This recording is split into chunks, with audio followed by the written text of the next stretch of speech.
네, 안녕하세요. 올해는 성모영신 예배를 드리지 못하고 신년 예배로 이렇게 비대면으로 예배드리게 되었습니다. 그분이 하신다. 출애굽기 14장 10절에서 14절의 말씀을 가지고 하나님 말씀 보내드리도록 하겠습니다. 이제 악몽과 같았던 2020년도 과거로 역사 속으로 흘러갔습니다. 아마 우리가 나중에 긴 시간이 흘러도 2020년 하면 우리가 살아있는 동안에 그때 참 잊혀지지 않는 코로나 기억으로 언제까지 남아 있을 것입니다. 모든 대다수의 미래학자들은 앞으로 코로나가 끝난다 할지라도 결코 우리들은 옛 시절로 되돌아갈 수는 없을 것이다. 미래학자들은 말하고 있습니다. 우리가 앞으로 맞이할 미래가 어떻게 펼쳐질지는 정확하게 모르지만 코로나 이전과 이후의 시대는 분명히 달라진 세상이 될 것이고 이에 대해서 대비하지 못하는 나라나 교회도 도태될 수밖에 없을 것이라고 말을 합니다. 그만큼 이 코로나 이 바이러스는 역사의 그 방향을 바꾸게 만드는 결정적인 사건이 올해에 일어났음은 틀림없습니다. 그리고 이제 우리 2021년도 새해가 시작됐지만 우리는 올 한 해 동안 이 코로나와 어떻게 싸우는지, 세상이 어떻게 변하는지 정확하게 말할 수 있는 사람은 없습니다. 코로나19를 겪으면서 코로나 블루라고 하는 단어, 코로나 레드라는 그런 말이 생겨났습니다. 심리적인 압박과 고통을 당하고 있다는 의미입니다. 코로나로 인해서 육체적으로 감염되신 분들 또 직업적으로 소상공인들 그런 어려움도 있지만 또 다른 정신적인 피해, 특별히 코로나로 인해서 무력감, 피로감, 감염될지 모른다는 두려움, 직업을 잃게 될지 모른다는 불확실성, 미래에 대한 여러 가지 불안감 등으로 인하여 심리적인 고통을 겪는 사람들이 이 시대에는 많이 있다는 것입니다. 우리는 정말 지난 한 해 동안 말로만 듣던 난리를 겪는 것 같은 시간들을 1년 동안 지내왔지만 새해도 이는 끝나지 않았고 여전히 전쟁 난리 한가운데 서 있는 그런 느낌을 가지고 한 해를 시작합니다.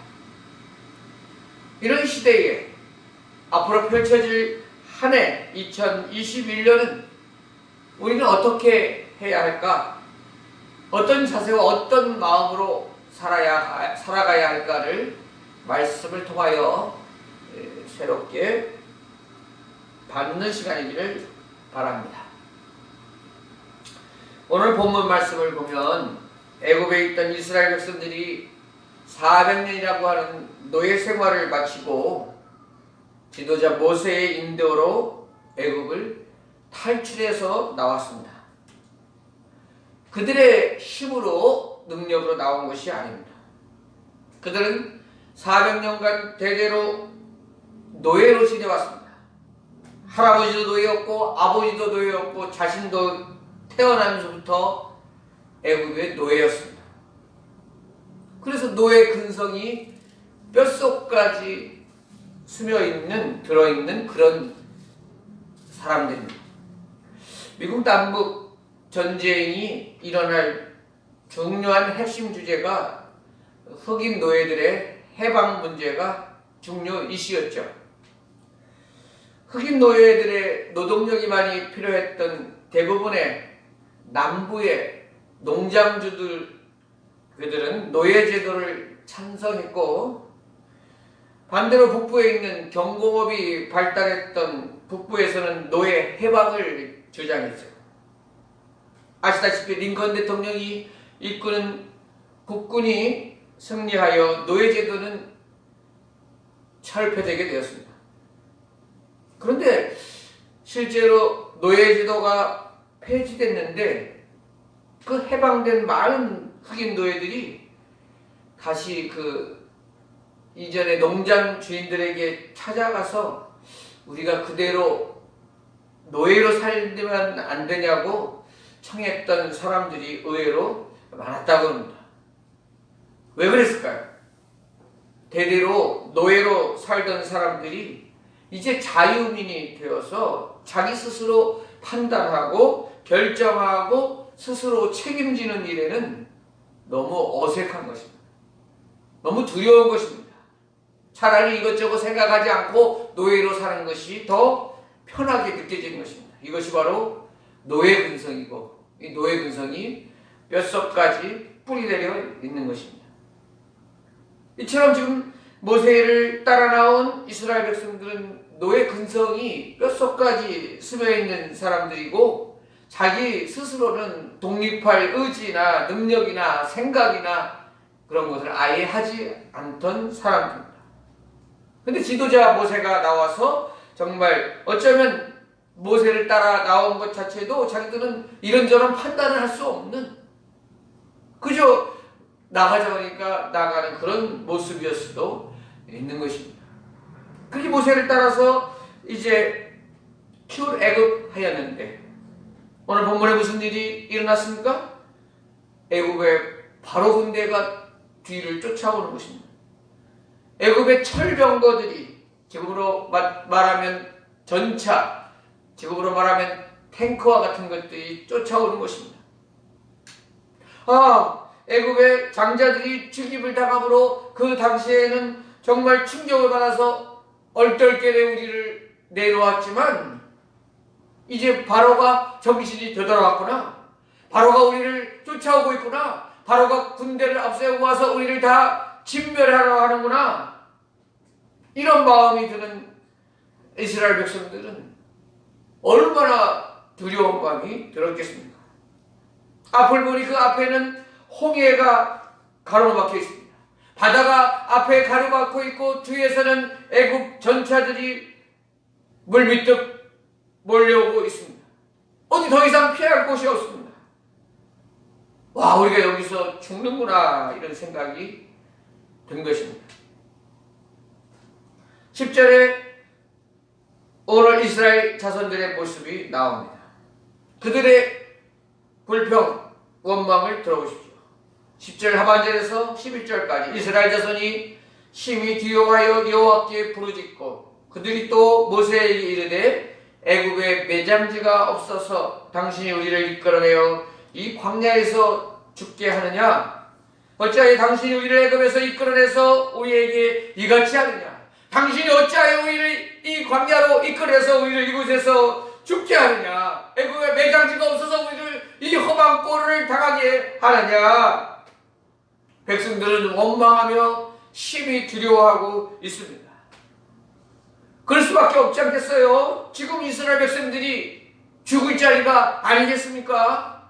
사방으로 다 막혀있고 전방에는 홍해가 가로막혀있고 후방에서는 애굽 병사들이 쫓아오는데 죽는 자리가 아니겠습니까? 죽는 자리가 맞죠. 자신들 스스로는 무슨 방법이 없습니다. 그들이 힘으로는 노예로만 지내온 그들은 군사력이라든지 뭐 그런 것은 전혀 상관이 없이 살아왔습니다. 싸움 한번 해본 적이 없습니다. 능력이 있다 할지라도 그 마음으로 애굽 병거에 맞설 수 있는 용기 전혀 없습니다. 그 뒤로 돌아서 도망가면 바다에 빠져 수장되는 것 맞습니다. 그들이 지금 이 홍해 앞은 죽는 자리가 맞습니다. 하나님이 계시지 않았다면 그들은 여기서 반드시 죽었을 것입니다. 그런데 그들이 죽지 않은 이유가 무엇입니까? 왜 죽는 자리가 아닙니까? 그들에게는 하나님이 함께 하시기 때문에 이곳이 죽는 자리가 아닙니다. 전능하신 하나님이 함께 하시기 때문에 인간적으로 볼 때 죽는 자리지만 결코 죽지 않습니다. 지금 심히 두려워 떨고 있는 이스라엘 백성들에게 들려주시는 하나님의 응답, 하나님의 음성은 무엇입니까? 13절 14절을 본문을 보시면 모세가 백성에게 이르되 너희는 두려워하지 말고 가만히 서서 여호와께서 오늘 너희를 위하여 행하시는 구원을 보라. 너희가 오늘 본 애굽 사람을 영원히 다시 보지 아니하리라. 여호와께서 너희를 위하여 싸우시니 너희는 가만히 있을지어다. 아멘. 백성들을 향해서 하나님께서 첫 번째 응답은 두려워하지 말라는 말씀입니다. 우리 하나님의 백성들은 두려운 일을 만났을 때에 두려워하고만 있어서는 안 된다 하는 것입니다. 걱정만 하고 주저앉을 수는 없다라고 하는 것입니다. 두려움 속에서 전능하신 주님을 바라보아야 하는 것이 하나님의 백성입니다. 하나님의 백성은 두려움보다 하나님을 의지하는 마음이 더욱 커야 한다는 것입니다. 전능하신 하나님이 우리를 위해서 행하실 일들을 믿어야 하는 것입니다.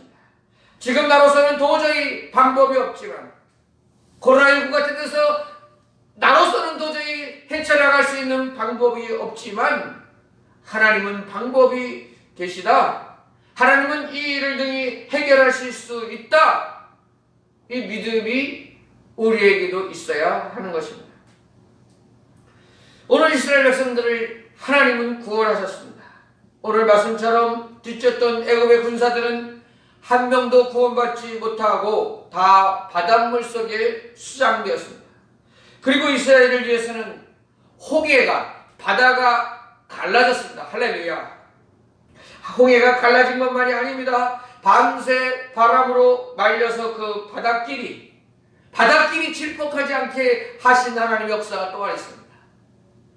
그 수백만의 이스라엘 백성들이 바다가 열렸다 할지라도 그 바닥이 질퍽질퍽 갯벌과 같이 불퉁불퉁했다면 어떻게 많은 소와 양과 그 노인들 어린아이들 데리고 그 바닷길을 건너갈 수 있겠습니까? 그러나 하나님께서는 그 바닷길을 내실 뿐만 아니라 그 바닷길을 마른 땅같이 고르게 평탄하게 건너가기 쉽게 말려주시는 분이십니다. 또 이스라엘 질 앞서 행하시던 하나님의 사자, 또 구름 기둥까지 애굽과 이스라엘 사이의 중간 지점으로 이동하여 불기둥이 이동하여 구름 기둥이 이동하여 애굽 군사들이 이스라엘 진에 접근하지 못하도록 지켜주시는 능력도 있었습니다. 하나님은 지켜줄 때에 이스라엘 백성 한 사람의 목숨도 어처구니 없이 죽는 일이 없었다는 것입니다. 하나님의 인도하심과 하나님의 지켜주심에는 결코 부족함이 없었다는 것입니다. 완전하고 완벽하게 행하시는 분이십니다. 하나님은 철저하게 백성들을 구원하고 계십니다. 사랑하는 여러분, 우리가 하나님께 희망을 두고 살아가기에 우리를 하늘 백성이라고 말합니다. 우리 앞에 펼쳐진 이 세상 일이 내 힘만으로는 안 되는 것이 너무 많습니다. 이 코로나만 해도 우리의 극복으로만 이겨낼 수 없습니다. 그러기에 사람에게는 하나님이 오셔야 됩니다. 하나님의 능력이 함께할 때만 우리는 살아갈 수 있는 존재가 되는 것입니다. 또 오늘 본문에 이스라엘 백성들은 죽음 앞에 놓였을 때에 하나님께 원망했습니다. 불평했습니다. 애굽 사람을 섬기는 것이 광야에서 죽는 것보다 낫겠노라 후회하며 원망했습니다. 그러나 사랑하는 여러분, 믿음은 후회하는 것이 아닙니다. 우리들 믿는 사람들도 내가 그때 그 결정은 잘못했어. 내가 그 사람과 결혼을 하지 말았어야 되는데 내가 그때 판단을 잘못했어. 내가 어리석었어. 과거에 내가 한 일에 대해서 계속해서 후회하고 낙심하고 자책하는 그런 모습이 우리 그리스도인들에게도 있습니다. 그러나 그렇지 않습니다. 오늘에 이르기까지 여러분의 인생길에 우리 혼자 생각하고 혼자 판단하고 혼자 결정해온 길이 아닌 것입니다. 하나님께서 우리 발걸음 속에 함께 하셨습니다. 그러므로 과거에 파묻혀서 자책하고 낙심하지 마시고 믿음의 눈으로 앞을 보셔야 됩니다. 지금 쟁기를 잡고 뒤를 돌아보는 것은 어리석은 행동입니다. 자, 여러분, 비록 지금 홍해가 앞을 가리우고 뒤에서 애국 군대가 뒤쫓아오는 그 진퇴양난의 상황이지만 하나님께서는 말씀하십니다. 두려워하지 말고 가만히 있어서 여호와께서 오늘 너희를 위하여 행하시는 구원을 보라. 코로나19의 한가운데서 2021년 새해를 여는 우리들에게도 지금 하나님은 우리도 이스라엘 백성과 같이 원망하고 불평하는 자리에 있지 말고 믿음의 사람들로 가만히 있어서 하나님께서 오늘 우리를 위하여 행하시는 구원을 보아야 할 것입니다. 2021년 하나님께서 우리를 행하여 행하실 놀라운 구원의 능력을 우리는 믿고 따라가야 할 줄로 믿습니다. 하나님께서 행하실 일들을 우리의 믿음의 눈으로 기대하며 기도하며 기다립시다.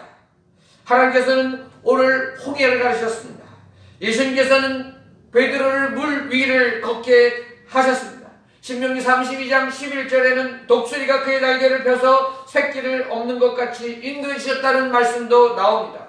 그러니까 무슨 말입니까? 우리가 바다 앞에 홍해 앞에 가로막혀 놓인다 할지라도 하나님께서는 그 홍해를 가르실 수도 있고 베드로처럼 홍해 위를 물을 거르게 할 수도 있고 독수리 날개 새끼를 엎고 나른 것처럼 우리를 옮기실 수도 있는 분이십니다. 우리에게는 아무런 방법이 없지만 하나님께서는 여러 가지 방법과 능력을 가지고 계심을 믿으시기를 바랍니다.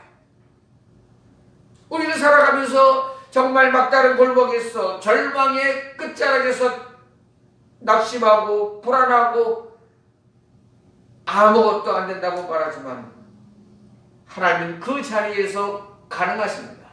인생의 끝자락에서 벼랑 끝에서 이제는 길이 없다고 했을 때에 그곳에서 하늘 문이 열리고 그곳에서 하나님의 능력이 나타나기 시작한다는 것을 우리는 믿어야 하는 것입니다. 그러므로 2021년을 살아가며 우리 믿음으로 하나님께서 행하실 것이라고 믿으시기 바랍니다. 하나님은 절대 늦게 행하시지 않습니다. 하나님의 하시는 시간은 가장 좋은 시간이며 가장 합당한 시간임을 믿으시기 바랍니다. 하나님이 행하시는 그 시간과 그 방법을 의심하지 말고 주님께서 행하신다고 하는 확실한 믿음을 가지고 우리의 삶을 주님께 온전히 맡겨야 되는 것입니다. 지금 아무리 눈에 보이는 아무런 변화가 없다 할지라도 아직도 나의 문제가 하나도 해결되지 않았다 할지라도 두려워하지 말고 믿음으로 전진해 나가야 하는 것입니다. 하나님은 원망하고 후회하는 사람, 두려움으로 불신에 떠는 사람을 통하여 하나님의 역사를 일으키지 않으십니다. 힘들지만 믿음을 붙잡고 믿음 위에 서 있는 그 사람들을 통하여 하나님의 역사가 일어나는 줄을 믿으시기 바랍니다. 새해를 맞이하며 우리는 코로나19의 그 위기가 아직 끝나지 않았습니다. 여전히 불확실한 2021년도를 시작하게 되었습니다. 그러나 우리는 부르짖어야 합니다. 하나님께서 응답으로 오시는 시간이 될 것임을 믿어야 합니다. 위기 앞에 두려워 낙심하는 것이 아니고 이 시간이 망하는 시간이 아니고 하나님께서 우리 교회와 우리 민족과 세계의 새 역사를 시작하시는 2021년이 될 것이라 하는 믿음을 가지고 나아가는 우리가 되어야 하는 것입니다. 마가복음 4장에 보면 이런 내용이 나와요. 예수님과 제자들이 갈릴리 바다를 건너고 있었죠. 아주 깜깜한 한밤중이었습니다. 갑자기 유라굴로 광풍이 불어왔습니다. 예수님은 하루 종일 피곤하셔서 배 고물에 누워서 주무시고 계십니다. 광풍이 점점 강해졌고 배가 거의 파산 지경에 이르렀습니다. 베드로를 비롯한 어부 출신 제자들도 힘썼지만 어떻게 손을 쓸 수 없는 지경까지 이르렀습니다. 그때서야 제자들은 예수님을 깨웁니다. 마가복음 4장 38절에 선생님이여 우리의 죽게 된 것을 돌아보지 아니하시나이까. 그때 예수님이 일어나셔서 바람과 바다를 꾸짖으십니다. 그러자 한순간만에 바람과 파도가 잔잔해졌습니다. 그렇습니다. 지금 제자들의 근본적인 위기가 무엇입니까? 바람이 문제입니까? 광풍이 문제입니까? 아닙니다. 예수님과 함께 있으면서도 예수님을 하나님으로 믿지 않는 게 문제입니다.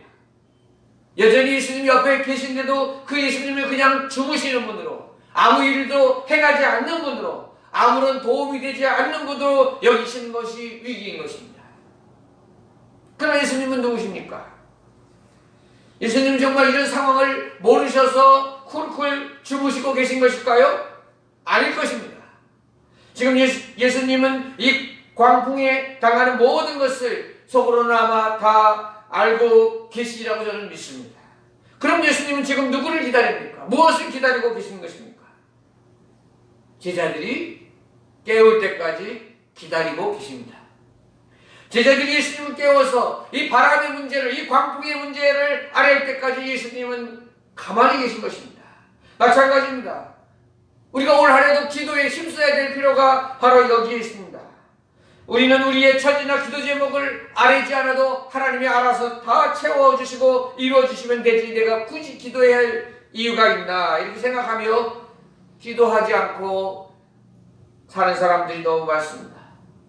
그러나 오늘 보십시오. 하나님께서도 이스라엘 백성들이 홍해 앞에서 부르짖을 때까지 역사가 나타나지 않았습니다. 지금 예수님의 제자들이 주무시는 예수님을 깨울 때까지 아무런 역사가 나타나지 않았습니다. 그러나 우리 하나님은 우리 예수님은 부르짖을 때, 예수님을 잠에서 깨워서 의뢰할 때에 그때의 능력을 베푸셔서 그들을 구원해 주셨음을 오늘 우리는 깨달아야 하는 것입니다. 그렇습니다. 우리도 여러 사업의 위기와 건강의 위기와 가정의 화탈의 위기와 코로나 등의 여러 위기를 만났습니다. 그 과정을, 그 풍랑 한가운데를 우리도 지나고 있습니다. 이때 우리는 예수님을 깨워야 됩니다. 주무시고 계시는 예수님을 깨워야 됩니다. 그 예수님께 우리의 사정을 아뢰어야 됩니다. 부르짖어야 됩니다. 그 예수님이 주무신다고 생각하지 마십시오. 예수님이 아무것도 모르신다고 생각하지 마십시오. 예수님이 나에게 아무런 도움이 되지 않는다고 생각하지 마십시오. 그것은 불신입니다. 옆에 계십니다. 우리 예수님이 여전히 옆에 계십니다. 깨우기만 하면 됩니다. 그분께 부르짖으면 됩니다.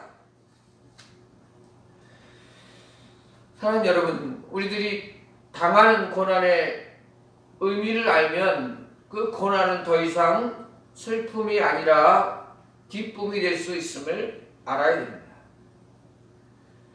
우리 2021년도도 하늘에 속한 하늘 백성으로 살아가고 하나님의 백성으로 살아갈 것입니다. 우리의 소망을 주님께 두면 우리는 살 수 있습니다. 우리가 어떤 문제를 만나도 현상만, 세상만 바라봐서는 안 됩니다. 그러면 절망밖에 없습니다.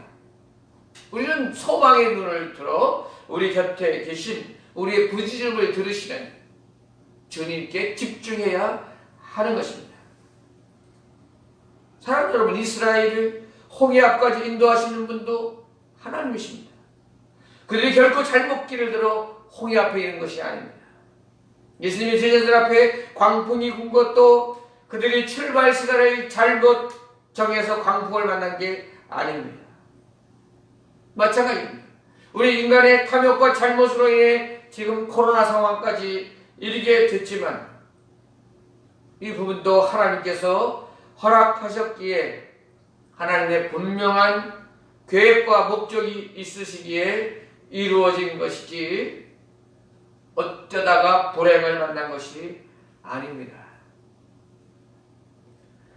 슈바이처 박사는 이런 말을 했어요. 하나님께서는 결코 우리들을 가지고 주사위 놀이를 하지 않는다.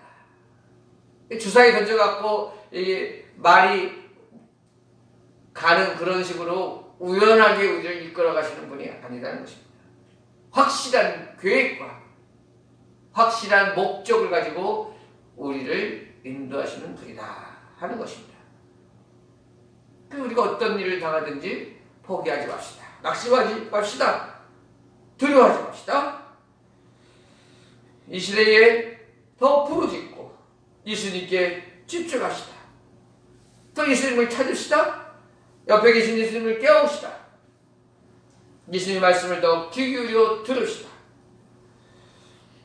더 예수님을 의지하고 한 해를 살아갑시다. 올해는 광풍을 만남처럼 한치 앞을 알 수 없는 한 해이기에 우리는 더 주님을 의지해야 되고 주님께 더 집중해야 되고 주님 손잡고 한 해를 지나가야 하는 것입니다. 사랑하는 여러분, 우리 새해 이제 예배를 드림으로 1년을 시작합니다. 우리 믿음의 발걸음으로 힘차게 한 해 동안 우리 가정과 직장과 우리 대농제일교회 성도님들을 붙들어 주시고 기도할 때마다 응답하실 주님을 확실히 믿고 승리하는 한 해가 될 수 있기를 축복합니다. 기도하겠습니다. 10월의 영광이 비추게 하시고 새해 2021년을 허락해 주신 하나님 아버지께 감사를 드립니다. 새해를 시작하며 아직도 코로나19의 한가운데를 지나고 있습니다. 하나님, 우리 이스라엘 백성들이 여전히 홍해 앞에 서 있는 것처럼 우리의 모습도 불안하고 두려움이 엄습해 옵니다. 그러나 하나님은 가만히 서서 내가 그들을 위하여 그들과 싸우는 것을 보라고 말씀하십니다. 우리들이 행할 일은 적지만 하나님께서 우리를 구원하시고 하나님의 능력은 크고 크시옵나이다. 하나님 아버지, 2021년 새해 1년 동안 우리는 무슨 일을 만나든지 어떻게 될지 모르지만 두려워하지 않게 하여 주옵시고 우리를 구원해 주실 주님의 전능하신 그 손길을 믿고 더욱 주님께 의지하며 기도하며 우리 곁에 계시는 주님의 더욱 집중하는 한 해가 되게 하여 주시옵소서. 하나님께서 올해는 자비를 베풀어 주셔서 코로나를 극복하고 정상적으로 돌아가는 한 해가 될 수 있도록 인도하여 주시옵소서. 예수님의 이름으로 기도드립니다. 아멘.